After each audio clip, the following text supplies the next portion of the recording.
In this video, you will learn what are various ways to troubleshoot your Netgear Range Extender device EX5000, AC1200 in case if you are unable to connect to your PlayStation or faces an error, or maybe a weak signals.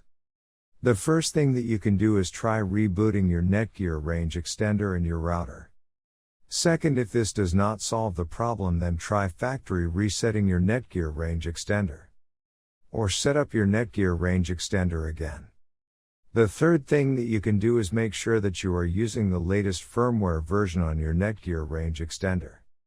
If you do not know how to update firmware, watch one of our videos on it. Before heading ahead into the video, in case you are facing any issue with your Netgear Range Extender device, get in touch with our Netgear experts.